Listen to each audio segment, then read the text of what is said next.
Kamin. This is Barangay Captain Pedro Rapanan Jr. Nandito ako sa malapit sa dagat. Nakita ko yung tubig na umuurong. Pakisabihin mo mga barangay captain sa ating bayan na maganda sila purpose pagka magka-tsunami. Noted, Kap.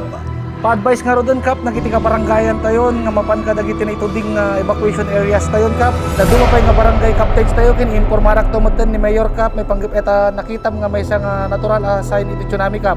Dagiti barangay officials nga katwag nagka-deploydan, iti ayan, iti barbarangay, iti ayan, ti barangay mi, tapno laing may evacuate ito'y kabarangayan mi. Okay, Kap, mabantay nga ro dun, di evacuation center tayon, ginayat tayo kung mga mangigayad ka dagiti kabarangayan tayo, Kap, magkikita tayo ito giant.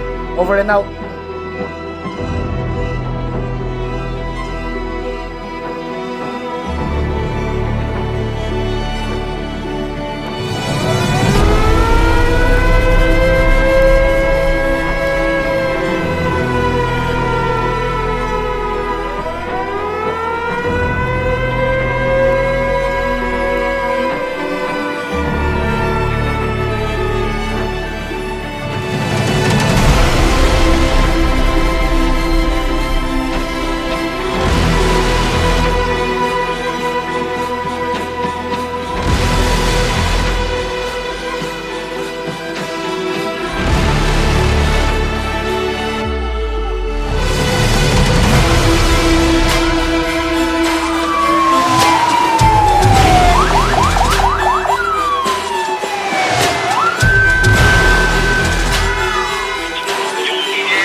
Good morning, everyone.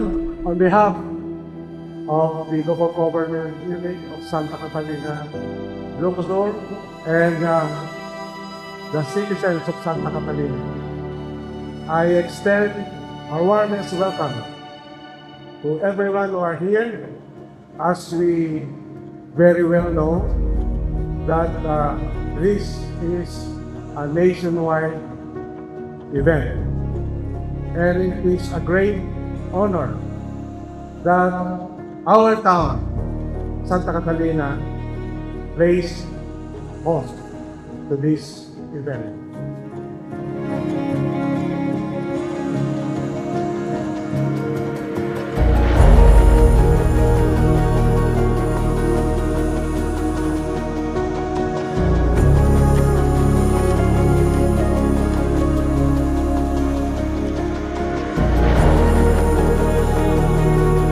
This year, we have consistently upheld our commitment to preparedness through 4 essential quarterly drills. This quarter's initiative aims to test the effectiveness and institutional interoperability of regional disaster risk reduction and management housing plan, thereby cross-government communities and partner-aided LGUs in execution of disaster protocol for a worst-case Manila Threat scenario.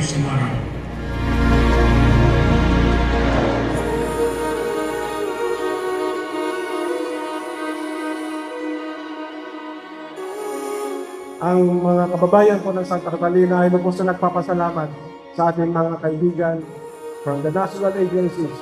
I know very well that we will benefit from this exercise.